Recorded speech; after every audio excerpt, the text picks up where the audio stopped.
très belle représentation de l'aventure qu'on va vivre avec Emprise. Ouais. Une maman et ses 3 enfants, chacun avec bel et bien son caractère bien trempé. Cependant, il est évident que Marie-Thérèse la cadette est bien différente des 2 autres. Et Mansour, notre grand polygame ici, qui ne sait pas encore ce qu'il attend, avec ce que va tramer Ouli, mais surtout les 3 autres qui se préparent pour un grand combat contre Ouli en question.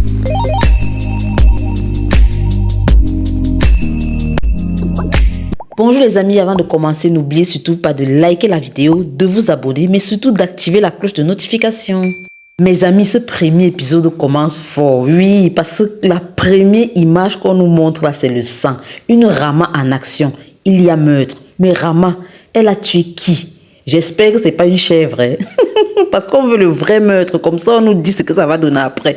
Parce que si ce n'est que la chèvre, ou je veux dire un animal, ben, on s'en fout un peu quoi. Toujours est-il que Rama a un personnage trempé, elle a un caractère fort. Parce que l'image même du début nous montre bien qu'elle a une certaine emprise, comme l'indique le titre de la série, sur ses enfants. À quelques exceptions près, bien entendu. Oui, ses enfants l'adorent, oui. Sauf bien entendu la petite dernière Marie-Thérèse. Parce que entre Ouli et Pape Demba, non, il n'y a pas match. Ils sont en admiration devant leur mère. Mais qu'est-ce qui fait que Marie-Thérèse ne soit pas autant comme ses sœurs? Et elle est la dernière en plus. Il y a lieu de se poser des questions. Et puis, elle nous parle tout au long de la série des sacrifices qu'une mère doit faire pour ses enfants ou qu'une mère fait pour ses enfants. Mais qu'est-ce qu'elle a bien pu faire, Rama? Ce meurtre-là est-il lié au sacrifice dont elle parle et qu'elle aurait fait pour ses enfants? Est-ce le papa de ces enfants-là qu'elle a tué peut-être pour protéger ses enfants? Qu'est-ce que Rama a fait? Quel est le meurtre qu'elle a commis? Parce que oui, il y a un meurtre qui est commis là. Est-ce donc le meurtre de son mari? Parce que à chaque fois, ou du moins au moins les 2 reprises où on a mentionné son mari, qui est le père de ses enfants, elle a réagi bizarrement. Qu'est-ce que tu as fait, Rama?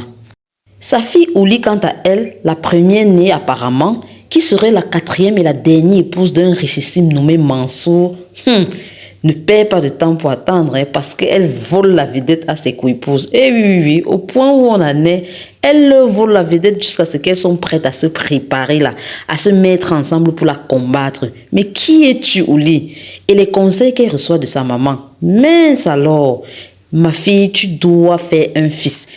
Mais faire un fils comment? Quand Ouli affirme même que son mari n'est plus capable de faire des enfants. Est-ce que Rama ne serait pas en train d'envoyer sa fille dehors faire un enfant pour donner à tout prix un héritier à Mansour, parce qu'il paraît que les autres femmes n'auraient que des filles?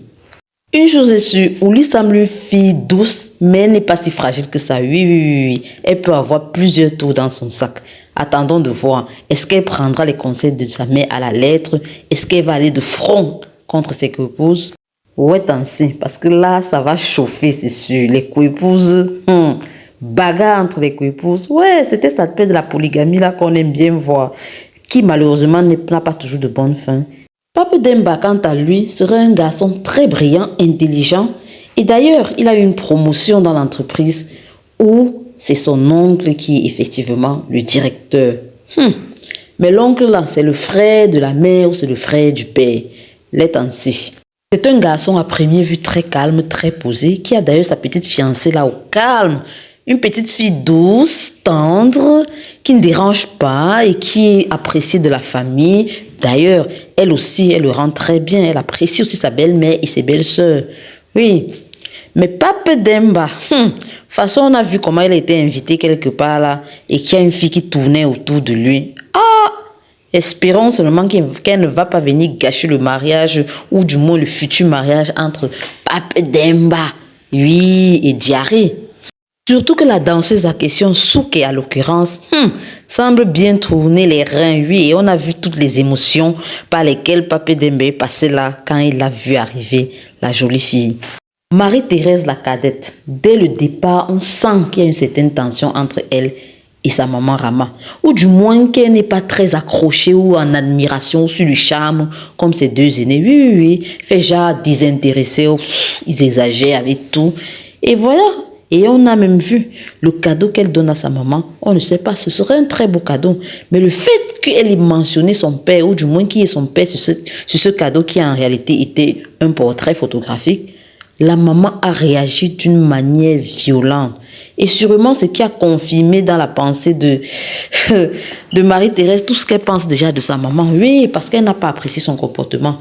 Cependant, ça a déstabilisé un tout petit moment Rama. Pourquoi? On ne sait pas.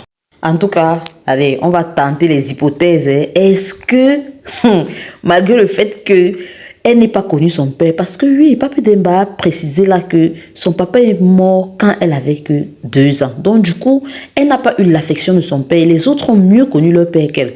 Mais, est-ce qu'elle ne saurait pas quelque chose sur Rama qui porterait préjudice à cette dernière?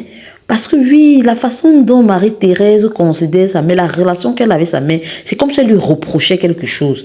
Comme si elle n'était pas aussi parfaite qu'elle veut faire croire aux gens. Et donc, du coup, Marie-Thérèse est là pour le lui rappeler. Mais attendez, cette rencontre avec ce peintre-là, il n'est pas un peu vieux pour elle? En espérant que ce ne soit vraiment pas une relation qui va naître entre ces deux. Et quand je dis vieux, excusez-moi, âgé, bien entendu. Comme ça, le terme est plus doux. Quant aux épouses de Mansour, qui naît ensuite, Ayo, Rabi et Fatou, non.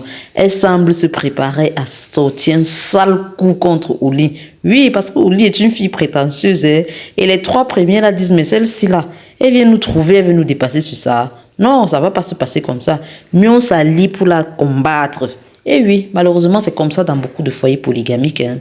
Ouais, ainsi. Marodi, tu nous sors le grand jeu là. Ça promet. Ciao, ciao.